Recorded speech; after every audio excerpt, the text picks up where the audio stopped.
Hello, investor relations friends, and welcome to the second series of the Institutional Investor Spotlight interviews. During the series, we will invite top performing investor relations teams and executives from the 2021 executive team surveys to share their best practices, trends, and insights. With the investor relations landscape continuously changing, the IR teams have their work truly cut out. They're under enormous pressure to meet the increasing demands of their stakeholders while still keeping up with the constantly evolving regulatory frameworks. Here today with us to shed some light on these trends is Aurelie Cohen, Chief Investor Relations and Communications Officer at Euronext. And with close to 2,000 listed equity issuers and around 6.9 trillion euros in market capitalization, Euronext is the leading and single pan-European market infrastructure connecting European economies and the global markets. So Aurelie, a very warm welcome and thank you very much for joining us. Good morning. And first of all, congratulations on the fantastic achievement in the 2021 Executive Team Survey. You achieved an overall second place in the specialty and other finance sector, which is fantastic, where over 57 companies and 104 individuals were assessed and rated by global buy-side and sell-side professionals. So fantastic achievement here. Share with us, what do those awards mean to you and why are they important? Thank you very much. So it's a great recognition of our work. It's also a way to celebrate our engagement strategy with investors. Thanks to these awards, we have been able also to promote our IR job internally, because even if we are Euronext, the IR job is something that may not be very well understood by other colleagues. So that was really, really useful. And finally, it's also a way with regards to our governance and especially our supervisory board to show the relevance of our team, and also that even if the share price is something very important to look at, also the perception of your investors is also something pretty important for us. So no, we are very proud of this achievement, and we hope that we will do even better for next year. Yes, fingers crossed. And you've obviously been nearly 10 years in the investor relations industry. Share with us your thoughts on what is key to great investor relations and what do you feel differentiates what you do and your practices? So first, we do everything ourselves, meaning we are 3 people now. We used to be 2 people until recently at the investor relations. I also manage communication, so social media, press, etc., with a large team. But the investor relations remains a pretty small team compared to the industry. Now we are reaching circa 10 billion euro market cap, and we have the same size of team as when we were 3 billion when I joined 4 years ago. So we have kept doing everything ourselves. So we write the press release, we write the script, we write Q&As, we write everything. So everything we do is homemade. We don't use consultants. And that's very important for us to have this, because when you're in front of investors, at least we know what we are talking about. We know what is important for the management. We know what is important for the company, and we also know what is important for investors to hear. So I think every good IR team does it, but for us, I would say this is really our main differentiator factor, because we don't externalize at all. The only thing that we externalized, of course, was the perception study, because this is not something that we can do ourselves.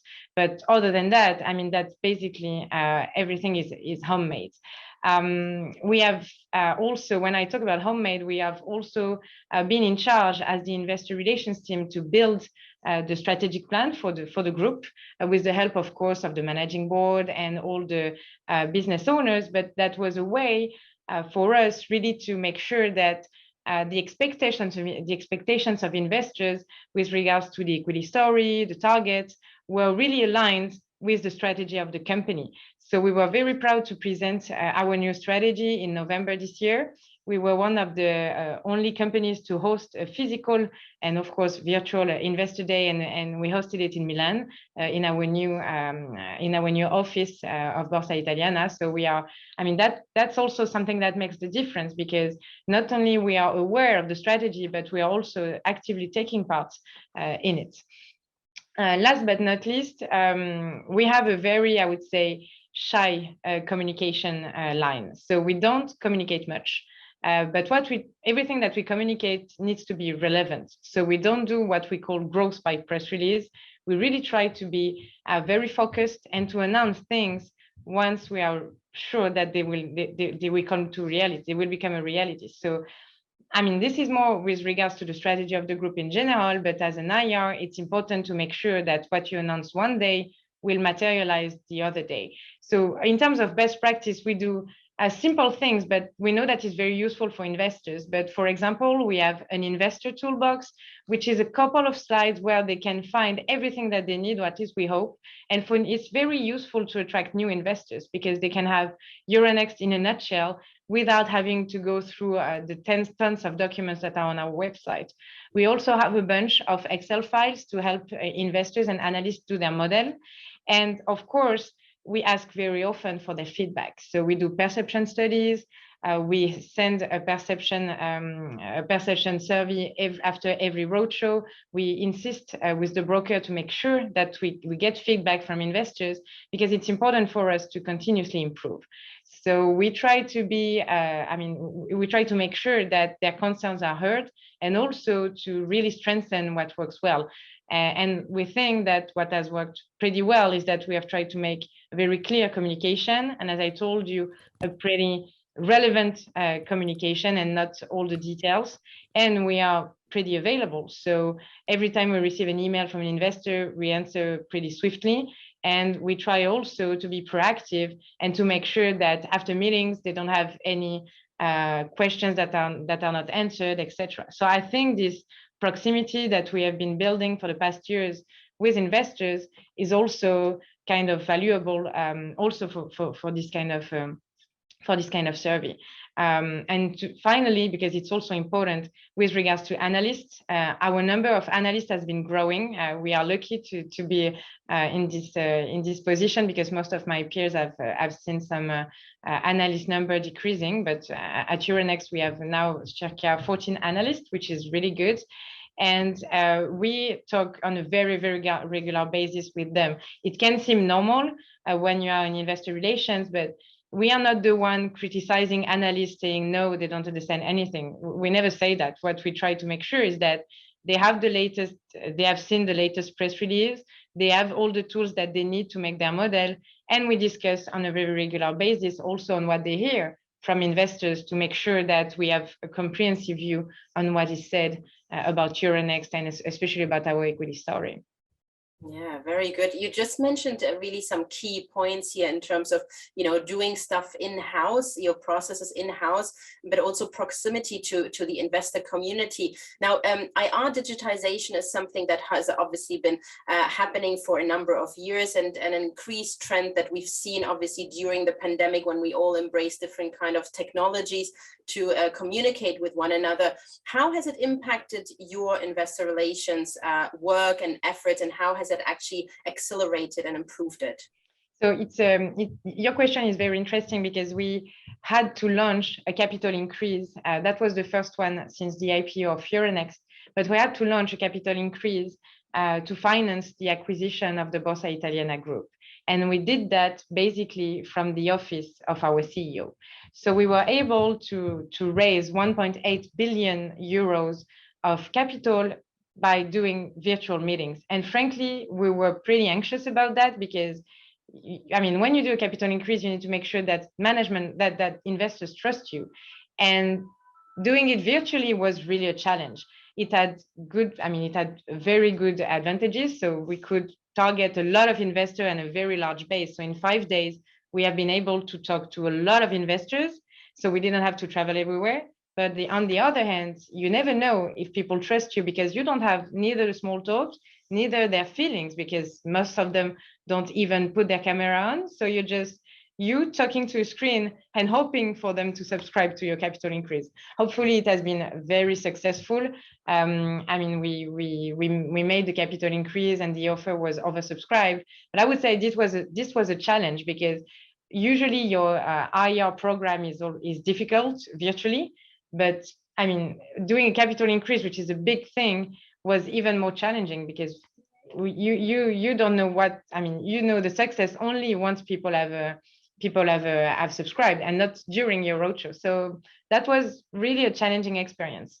Other than that, I would say on a business as usual, I would say digitalization is practical because you no longer travel, so you gain a lot of time. On the other hand, of course, it's difficult to get along with new investors, to make sure that they understand your equity story, etc., because you don't meet them in person, you don't go to their office, you don't really, I mean, you don't understand them. We don't understand investors as much as we did when we met them. So it's really, I hope the world will get back to normal, because as an investor relation, what is very important is to meet people, to build your network, and to have this small talk. This is something we have really lost, and I hope that we will be able to do it again. Because for now, I don't see myself calling an investor to discuss about how his weekend was. However, when you meet them in person and you travel around the world to meet them, usually this is the kind of thing that we talk about. We create link, and so I hope that one day we will get back to normal, and that the roadshow season will get back to normal mid-year, because on the long term, maybe it's not something that's going to work for a very long time. Yes, I couldn't agree more, in fact. And one of the other areas that has obviously been really emphasized during the pandemic has been ESG. It's obviously something that is certainly here to stay, but there is still quite a lot of confusion and disalignment with what the expectations are, how to report on it, what investors are looking at in terms of metrics that are important to them. How do you overcome those challenges, and share with us a little bit more about what kind of framework in terms of reporting are you following? Investors are interested, of course, about our carbon footprint reduction, our reporting, etc. But they are also very, very interested about how Euronext can make the financial industry change, and how we could help driving investment towards sustainable projects. That's very important. So this advocacy role is also something that investors expect a lot from us. So with regards to reporting and about our own strategy, we have a dedicated presentation for ESG analysts. Of course, in our annual report, we disclose all the appropriate reporting, and we usually host 1 or 2 ESG roadshows per year to really discuss with dedicated ESG investors. With regards to what we can do to drive investment as Euronext, as an exchange, we have launched a specific campaign which is called Fit for 1.5 degree, under which we commit to respect the targets of the Science-Based Target Initiative. We will disclose our exact targets next quarter, but the idea is really how can we make sure that the money of asset managers is directed to sustainable investments. So this is why we launch indices to make sure that investors can know which company ESG compliant or not, depending on a lot of criteria. And we also have guides for investor relations on how to communicate towards ESG investors, etc. So I would say it's a very, very challenging new topic. I mean, not really new, because it has been 10 years and even 15 years that we have been talking about. There has been a big acceleration those 2 last years, and I think the pandemic has also accelerated that, and the new generations are expecting that. So we are very, very active in that field, because, I mean, talking about ESG is not, I mean, it's business as usual now as an investor relation. However, we are not ESG specialists. I mean, basically, we are we are finance profile with communication skills, but ESG requires a total different angle. So it's very good as an IR to see this new topic. I mean, those ESG topics, because it also helps us broaden our perspective and make sure that the equity story is not about increasing profit, but also increasing impact. Yes, very, very good. We've seen after the GameStop phenomenon, we talk about the rise of the retail investor. In France, you have a very established framework. I believe it's called the shareholder club, or club actionnaire, I believe. Share with us a little bit what you do with regards to engagement of retail investors. How do you manage that kind of community and communicate with them? And what do they mean in the scheme of things to you as a stock?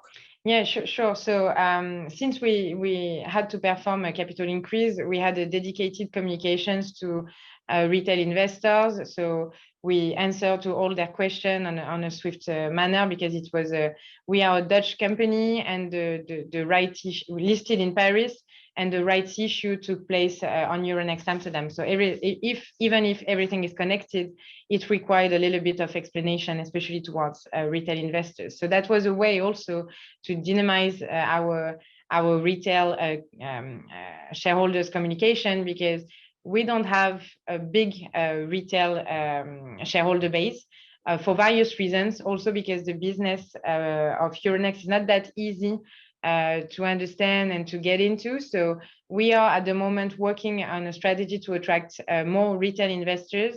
And at that moment, most of our retail investors are Dutch. So every time we host our AGM every year, we welcome our Dutch retail investors, and of course we put a specific attention to them. But as I told you, at that moment we have a pretty small investor relations team, and we answer to retail shareholders' requests. I mean, like, we answer to institutional investors. So we don't have a club, because we are not there yet, and we are still quite small in terms of retail shareholders. But I'm pretty sure that the capital increase has kind of unlocked some maybe some renewed interest from retail shareholders. What attracted you now to the investor relations role? It may look stupid. I've always wanted to be investor relations because during my studies, I met a very interesting teacher who was into investor relations for many years, and he wanted to teach us financial communication. So I'm a very rational person. I love mathematics. So for me, working in finance was kind of no-brainer. This is what I wanted to do. But I also like, to meet new people, to communicate, and to write things. So I would say financial communications and investor relations kind of tick all the boxes. So I was able to get into the figures, which I like a lot, understand, the changes in accounting principles and all that I would say kind of boring things, but also, to write speeches for our management, to make sure that we have press release that everybody understands, and also to meet people and travel around the world to meet new investors. So frankly, investor relations is kind of a perfect fit for me. And I think this is why I've continued, for 10 years, as you mentioned. I'm getting old. The investor relations was my dream job, and it still is, because it's something that I really like, and I really like also the new challenges. You never get bored when you are in investor relations, and I think it really puts you in a very good position to continue your career, because you're exposed to management, you're exposed to high-level investors, you're exposed to very smart analysts, and you're also well exposed internally, because you have to talk to everybody inside the company to make sure that you understand well the business. So I would say it's a dream job, and I'm glad to be in it. And I think I will continue still for many years. So before, I don't know what I will become. Yeah, that's fantastic to hear that passion as well. And as you said, it's a very varied role, and you are obviously addressing different kind of audiences as well at the same time. It's not only your long onlys, it's not only external, but also internal, as you said. So it keeps you on your toes, I imagine. What will happen with investor relations? How would it evolve further? What do you think will impact investor relations in the future more, or potentially also challenges that you see? I think investor relations will continue to professionalize. I think the time when CFO were doing also investor relations, as a side job, is almost over. Investors want people that are fully dedicated. They want to get precise answers. They want to get them quickly, and they want someone to spend hours to discuss about their models or their assumptions. So I think the profession is professionalizing pretty quickly. And second, I think the teams are going to increase, because 10 years ago, we were mainly discussing about financial communication, and that's it. Now you need to talk about financial communication, ESG. You need also to host governance roadshows to prepare your AGM and make sure that all the items are approved at the AGM. So we are now covering a very large spectrum of topics. And it's not possible now to be alone in a company and to do investor relations. You cannot do it all yourself. So I think for mid-caps, especially because we are still a mid-cap, teams are going to increase, which is good, because it means that young people will be able to get to these jobs that are very interesting, while in the past, it may have been reserved more for more senior or more, I would say, more senior people. So that's really a good trend, because it's a job that needs to be more recognized and also more professionalized. One of the biggest challenges, this is what I mentioned, is about this digitalization and the fact that we are doing 50% or maybe more virtual roadshows and no longer meeting people.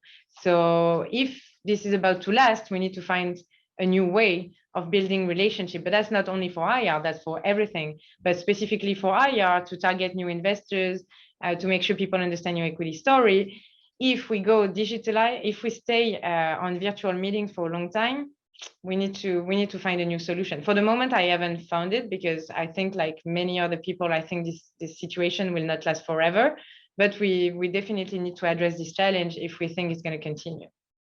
Yeah, very much agreed. And I think you also made a very important point about professionalizing the role.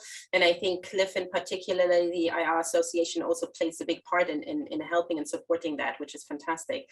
Aurelie, I hope you don't mind. We're going to switch gear now, and we have a few fun facts and a quick question round to do with you. I hope you play along. My first question to you is, what would you tell your 15-year-old self? I think I will say to young Aurelie that she needs to make sure that there is no limit. So we can do whatever we want. We just need the passion and the energy. But I think this is what I would tell her, and also not to really care about what other things, and do what she really wants. So this is what I would tell her. Very good advice. And which is the most exciting place you have visited? I'm sure you traveled loads with your job as well. Yeah, I mean, that's a very interesting question. So as an investor relations, I would definitely say that Australia has been one of my best experience in terms of roadshow, because when you travel to the other side of the planet and you meet investors that know your business, I mean, very, very well, they are very precise about your business and your business model. That's really fantastic. So I would say Australia is one of my best roadshow. Also because when you travel there, usually it's winter in Europe and it's summer in Australia. Personally speaking, I would say that one of the most beautiful places I've ever visited was French Polynesia. Also because I dive a lot. So I mean, diving in French Polynesia is something really, really amazing. And I mean, I would definitely like to go there again, but I mean, it was for my honeymoon, so I'm not sure I will get married once again, but maybe I will go to French Polynesia just for other topics and just to dive. Oh, wonderful. And the last question for you, Aurelie, is what are the top 3 things on your bucket list? So one, and I hope I will do it soon, is to jump in parachute, because that's something that I would really like. I would also like to travel to South America, because I've never been there, and that's one of the part of the globe that I've never visited. And the last one is just, I hope I will die happy. That's wonderful. I hope that for everybody. I think that's a wonderful thing to have on the bucket list. Well, Aurelie, thank you very much for your time here today, and for the fantastic insights you shared here. I'm sure there are a lot of learnings to take away from your interview and the information you shared here. Again, many congratulations on the fantastic achievement in the 2021 Executive Team Survey. A great achievement, and we're about to start our 2022 survey. So fingers crossed with this, and all the best. And I hope to see you very soon in person. Me too. Thank you very much.